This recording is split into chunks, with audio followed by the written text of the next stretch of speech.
है बात जनता दल की। जेडीएस ने अब एनडीए का दामन थाम लिया है। क्या रणनीति होगी, क्या कुछ है?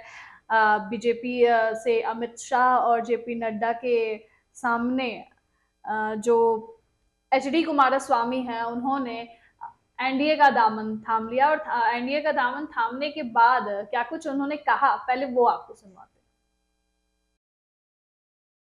हैं। Today formally we discussed about joining hand with BJP by joining NDA partner. Actually, we have discussed preliminary issues formally. All those outcome will going to be announced at a appropriate time. अब कितना मजबूत NDA, अगर हम बात करें H D Kumaraswamy के आने के बाद, एनडीए का दामन थामने के बाद कितना मजबूत हो चुका है एनडीए? देखिए, हालांकि ऐसे देखा जाए तो कर्नाटक में कहा जाए तो जेडीएस तीसरे नंबर की पार्टी है।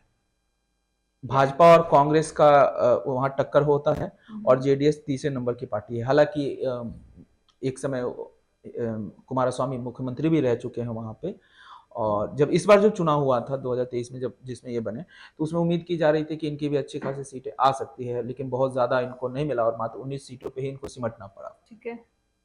पर जिस तरीके से अभी इंडिया अलायंस बना है, उस कंडीशन में भाजपा भी ये कोशिश कर रही है कि जो भी बचे हुए पार्टियां हैं उनको अपने साथ जोड़ लो। इसलिए जो है, अगर इनकी 27 हो गई अब तो अगर इंडिया अलायंस में 27 पार्टियां हैं तो ये 38 पार्टियां, ये 36 पार्टियां थी, तो एक एक करके और जोड़ लिया, तो अभी 38 पार्टियों के आसपास हो गया इनका भी। ये इसलिए कि एक भी वोट का जो है बंटवारा ना हो सके और डिवाइड ना हो सके, तो इस तरह की कोशिश की जा रही है। अब देखिए, अगर मैं इस विधानसभा की बात करूं कर्नाटक में, तो कर्नाटक में 42% वोट मिले थे कांग्रेस को, बीजेपी को लगभग 36% वोट मिले थे, और जेडीएस को जो वोट मिले थे वो लगभग 13% वोट थे। तो एक जो आकलन ये है कि अगर 36 और 13 मिला देते हैं तो ये 49% वोट हो जाता है। तो वोटों, जब वोट परसेंटेज बढ़ेंगे तो उसका फायदा कहीं ना कहीं इनको सीटों में भी मिल सकता है। बिल्कुल। तो ये एक बड़ा समीकरण है।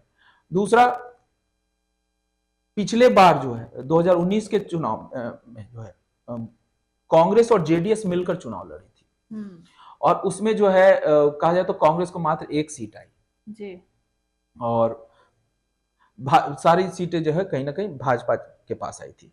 तो इस कारण से कहा जाए तो, लेकिन जो सीटों का बंटवारा मतलब वहां पे वोटों का बंटवारा ना हो जाए, इसलिए जेडीएस को अपने साथ जोड़ा गया है। और आपने देखा होगा इसमें जो है इन्होंने जो बाइट दी उसमें कहा कि पहले हम तो ये देखेंगे प्रिलिमिनरी एक्शन जो है वो क्या होता है, उसके बाद जो है हम जोड़ेंगे। हालांकि वो तो तय हो चुका है, लेकिन प्रिलिमिनरी एक्शन का मतलब क्या है? यहाँ पे मतलब ये है कि कर्नाटक में अगर कुमारस्वामी जुड़ते हैं, जेडीएस जो है एच डी देवगौड़ा की पार्टी, एच डी देवगौड़ा खुद जो है प्रधानमंत्री रह चुके हैं जी, तो अगर ये बीजेपी के साथ आती है तो उनके लिए सबसे बड़ा मुद्दा है कि मतलब उनको कितनी सीटें जो है भाजपा देने के लिए तैयार होगी।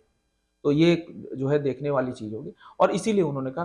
तो मुझे नहीं लगता है कि इसमें बहुत ज्यादा कोई दिक्कत आएगी। भाजपा जो है कुछ सीटों पे कॉम्प्रोमाइज कर सकती है और ये गठबंधन आगे बढ़ सकता है, मतलब कि एनडीए में वो आ जाएंगे।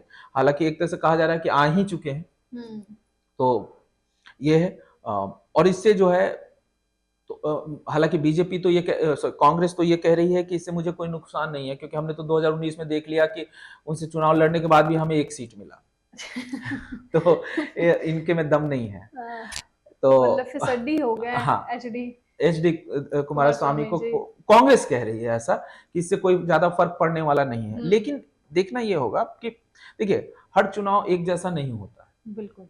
आप यही आज अगर यहाँ कह रहे हैं तो फिर आप एक चीज बताइए कि इंडिया गठबंधन में जो है आज अखिलेश यादव भी शामिल हैं और कांग्रेस भी शामिल है। ये दोनों मिलकर बीजेपी से चुनाव लड़ चुके हैं, और तो फिर आज दोबारा क्यों शामिल हो रहे हैं एक साथ लड़ने के लिए? बिल्कुल। तो विरोधाभास है। हाँ, कुछ ना कुछ चाहिए कहने को। तो हर किसी का होता है वही चीज। जैसे आपने अगर कोई गलत बात बोल दी तो मैं आप पे जो है चिल्लाने लगूं, लेकिन आप बोल दिए तो आप गलत हो गए। अगर मैं बोल दूं तो ये है कि हर कोई अपने तरक्की की बात करता है, लेकिन हाँ यह है कि इससे थोड़ी सी मजबूती जो है मिल सकती है, क्योंकि वोट जो है कहीं ना कहीं कुमारस्वामी का भी अपना एक जनाधार है, एक वोट बैंक है, और अगर ये दोनों मिल जाते हैं तो वोटों का परसेंटेज भी बढ़ेगा, तो उससे जो है सीटों की संख्या खासतौर से बीजेपी के लिए ये जो है प्लस पॉइंट ये हो जाता है कि वोट जो कांग्रेस और बीजेपी के बीच जो टक्कर हो रहा उसमें जो वोट कटेंगे वो कटते कुमारस्वामी से, जो लेकिन अब कुमारस्वामी के आने के कारण इनका जो है वो थोड़ा सा बढ़ जाता है, थोड़ा मजबूती तो मिलेगी। तो कांग्रेस का तो अपना ही है, कुछ ना कुछ उसको बोलना ही है।